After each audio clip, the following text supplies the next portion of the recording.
Mailu announced the closure of San Valencia and Jacaranda hotels. The latter remains open. And as Mercy Kandia reports, the government has opened several treatment centers to check the spread of the disease.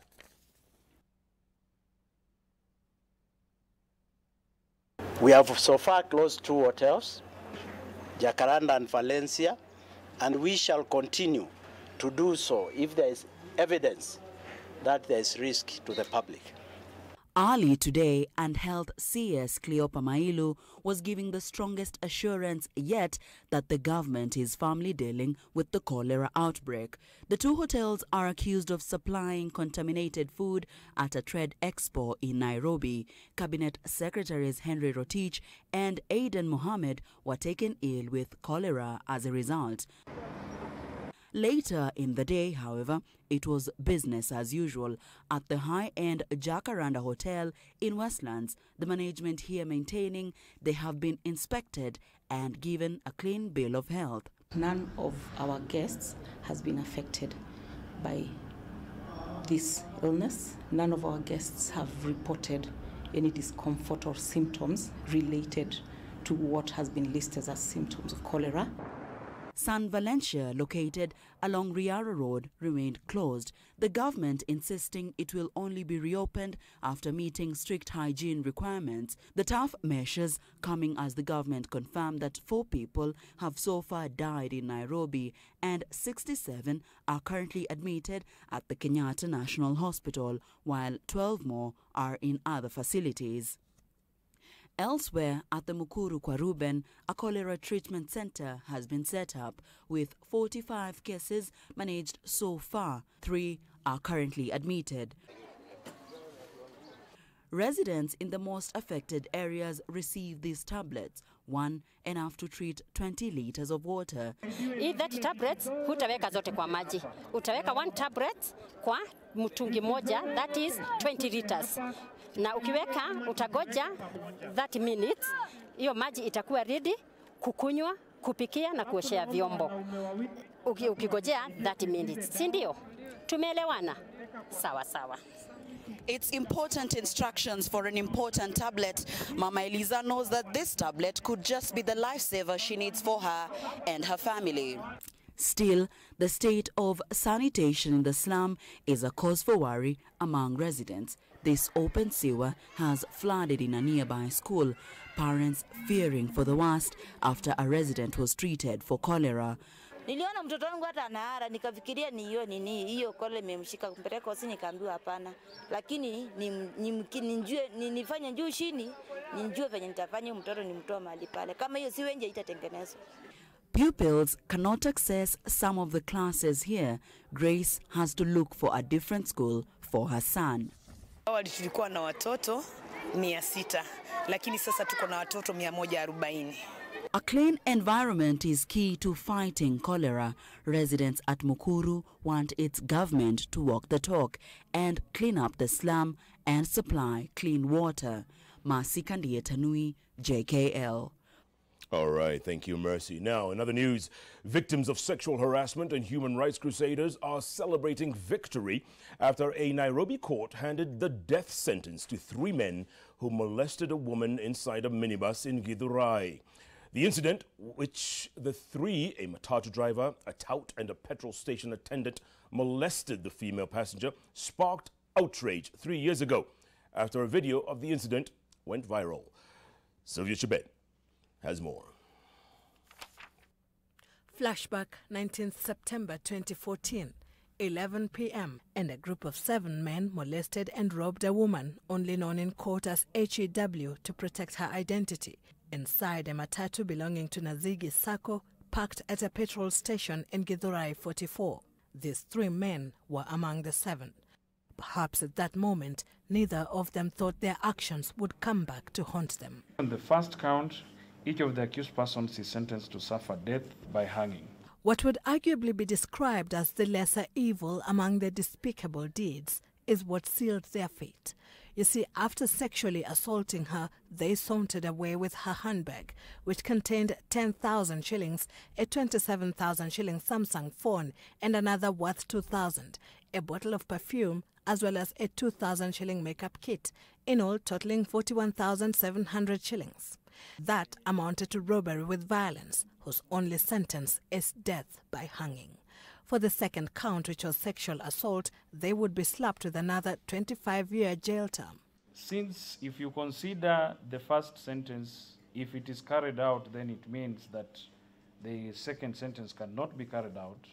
Therefore, the second count will not be carried out and it will remain in abeyance. You have a right of appeal within 14 days. It was a piercing judgment for the accused and their family and friends. But to the complainant and human rights activists, they got exactly what they were looking for. They were enjoying it, and if not taking part, they were cheering those who were perpetrating the despicable and heinous acts against the complainant.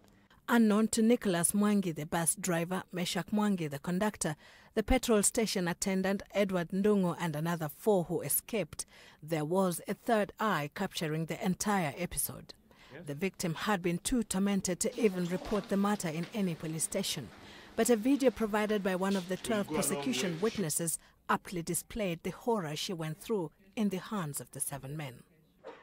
Shahidi wa 8 Fatuma alisema kwamba alipewa video hiyo na mtu anaitwa informer. Even then, I doubt that this was the person who took it. They have been in custody for the past 3 years, and now they go in for the rest of their lives unless they successfully appeal the judgment. The death sentence remains in the penal code, although Kenya hasn't put capital offenders to the gallows in almost 4 decades. Sylvia Chibet, Citizen TV. All right, thank you, Sylvia. Now, on to campaign news. And the Court of Appeal will tomorrow rule on whether a Dubai firm contracted by the Electoral Commission should proceed to print the presidential ballot papers or have the tender procured afresh. Sam Gituku looks at the implications of either decision. The IEBC moved the Court of Appeal to specifically contest the High Court orders requiring it to engage the public in tendering presidential ballot papers. On Friday, the Electoral Commission argued before a 5-judge appellate bench that a fresh procurement was impractical due to time constraints. If you combine the time that is required to do the pre-contract processes and then the lead time required to obtain the papers, and then the time required to print, you are looking at a minimum at about 50 days, at a minimum. And we do not have that time. So what could happen tomorrow? A possible scenario is that the Court of Appeal may rule in favor of IEBC and set aside the High Court ruling. Were this to happen, then IEBC would signal Al Ghurair to go ahead with the print that would have begun yesterday. In the event the Court of Appeal upholding High Court's decision, the Commission would have to hurriedly identify a printer capable of beating the tight timelines. Whichever the decision, dissatisfied parties may still appeal to the Supreme Court, a development that could put the election in serious doubts considering the limited time. This even as ballot papers for 41 counties' gubernatorial contest arrived in the country last night. The papers were moved to IEBC's warehouse in the industrial area, awaiting distribution. The governorship ballot papers for 6 counties of Mombasa, Nyeri, Siaya, Wajir, Baringo and Nairobi are yet to be delivered. Some of them because of cases that had been pending in court by the time printing began. For Nyeri in particular, is because we had a dispute. And that dispute, as we said, if you have disputes or nomination, it affects our operations. That's why we were saying you need to conclude these disputes in good time to allow us to proceed to the next level. 7 more cargo planes are set to touch down in Nairobi in the next 2 weeks, the last one scheduled for 3rd of August. Sam Gituku, Citizen TV, Nairobi. All right, thank you, Sam. Now, still on campaign news, and NASA leader Raila Odinga today held talks with the African Union Elections Observer Team. The NASA presidential candidate lamented what he claims is IEBC's unpreparedness for the elections. But is there reason to worry? Francis Kashuri looks at the status of key election activities preparations. The countdown to next month's general election, and stakeholders have been assessing the state of preparedness An African Union delegation led by the Continent Commission's chairman Musa Faki meeting the NASA team and is scheduled to meet President Uhuru Kenyatta tomorrow. Our concern is about the state of preparedness for the IBC, which we would like to see completed before the elections take place next month. We've also expressed our concerns about the government's abuse of state resources. C'est le premier parti en compétition que nous avons. The team of the African Union, the observer team, is already here. They will follow up and look at the preparations and the organization of the elections, which we wish to be free, fair, transparent, and peaceful, because Kenya is a major country for the continent. IEBC insists all systems are in place, contrary to claims by the opposition and the civil society. We may not have been perfect in our decision, in our timing or understanding context at some point, but every decision we've made since January 2016, those decisions were meant to ensure that we have a credible election come August this year.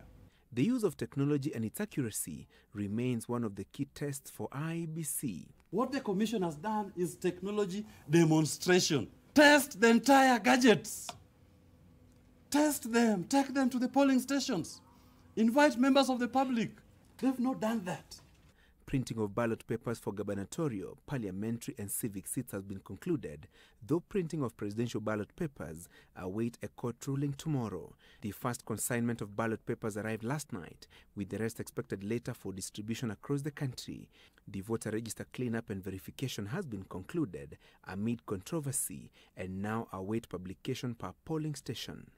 Open it up today. Tell us we have 40,833 polling stations and they are found in the following areas. And these are the registered per polling station. The Commission has already procured an integrated electoral management system to identify voters and transmit results electronically. The beauty with the KIMS technology is this. Once people or the agents have verified those results and the picture or the image of the results form has been taken, and then it will ask you whether you want to send. Attempt number 1, it doesn't go through. Attempt number 2 doesn't go through. Number 3, you're locked out. And when it locks out everything. So the data is locked up in that particular system, and there's no way of retrieving it. You can't recall it. And if you're able to get network, then you should be able to move. Recruitment, training and deployment of more than 360,000 polling clerks is underway, while security officers who will guard the electoral materials and polling stations await deployment. Public schools that will be used as polling stations are expected to close by the end of this month. Institutions of higher learning will also close early next month to enable students participate in the polls. Francis Gashuri, JKL. Thank you, Francis. Now, still with the opposition, and NASA leaders have raised concerns over deteriorating insecurity in parts of Samburu, Laikipia, and neighboring counties. During a campaign tour of Samburu today, NASA leaders Raila Odinga and Kalonzo Musyoka pledged to tackle insecurity should the coalition form government after the August 8th general election. Stephen Leto reports. NASA principals Raila Odinga and Kalonzo Musyoka traversed Samburu County with stops in Mawarak and Baragoi and later a joint rally in Maralal. Odinga and Musyoka saying the security situation in the region was in a sorry state and blaming President Kenyatta for neglecting the area as cases of cattle rustling rise. Anasimamia shughuli ya kuua mifugo. Anaweza kuwa kiongozi. Masai na Msamburu si kama kumaliza.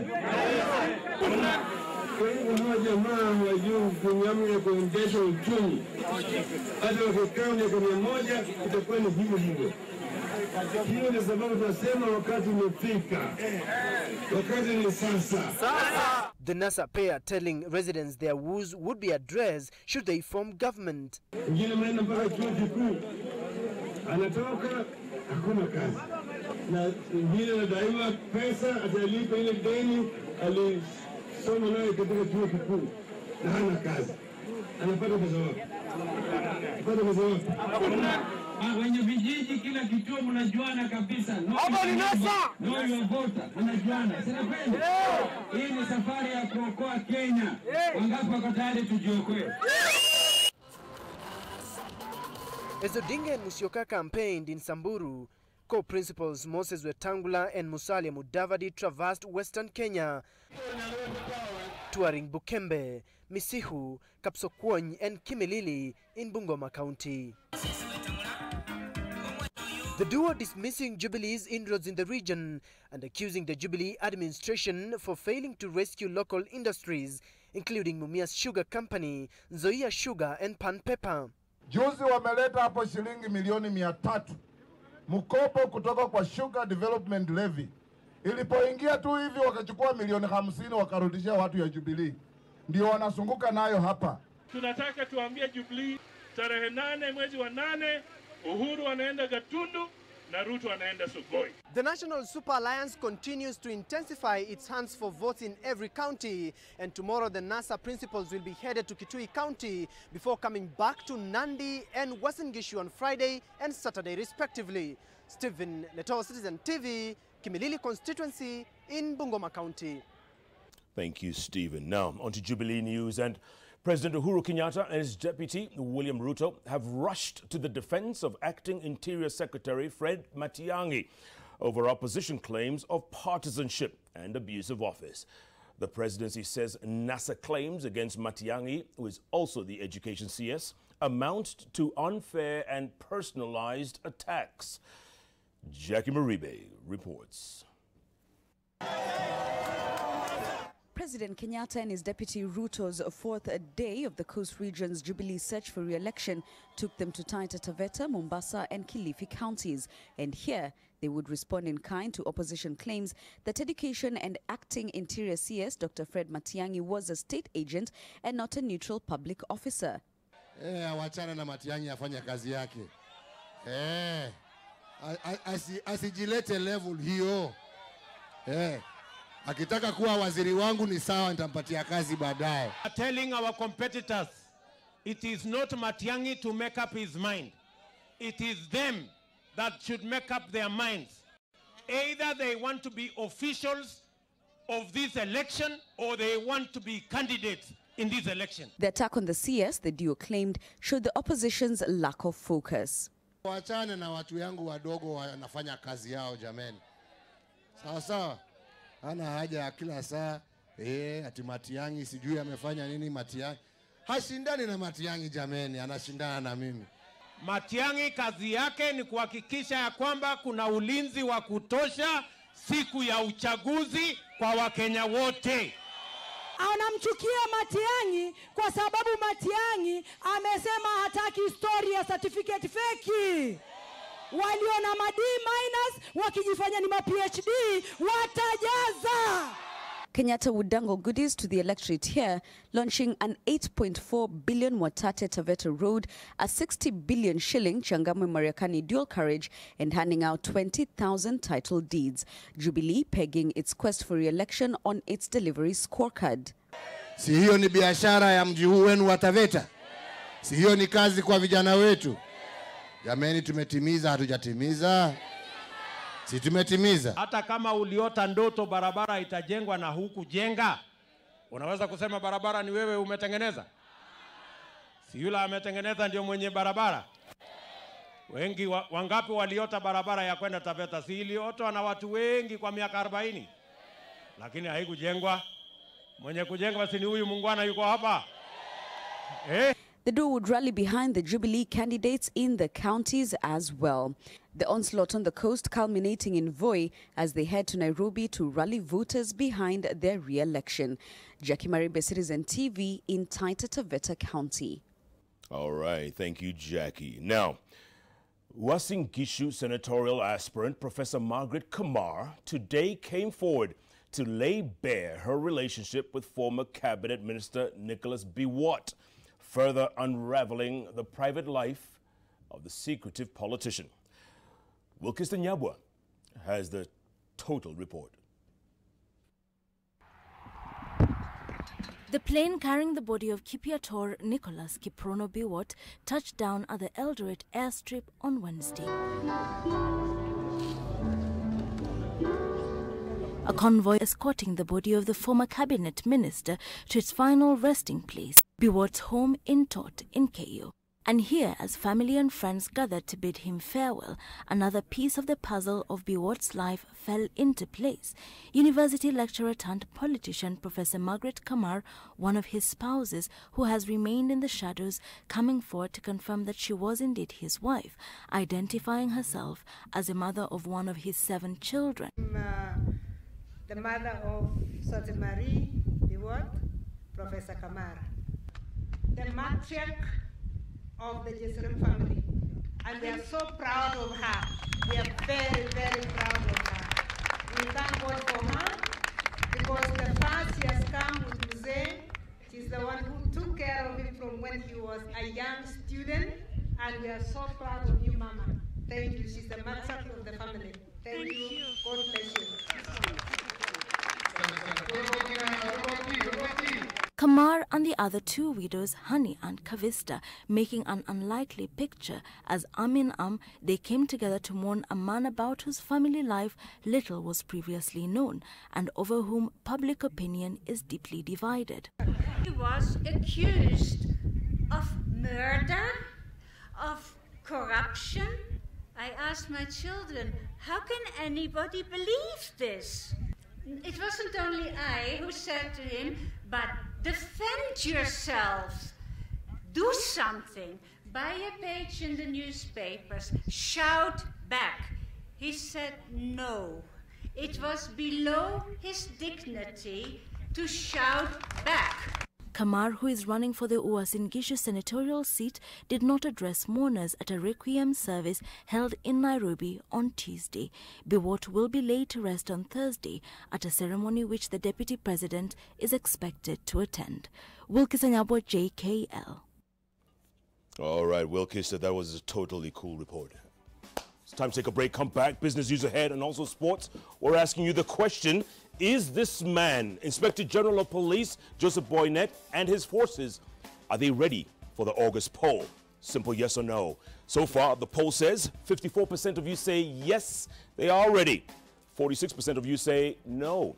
Keep sending your answers, yes or no, to SMS number 22422. You can also tweet us at Koinange Jeff, at JBoynet, and also, of course, at Citizen TV Kenya. Plenty more ahead, plenty to talk about. Are we ready? Are we safe? Should we trust these people? We'll give you the answer on the other side of this break. Jeff Koinange Live takes a break. We'll be back in a moment.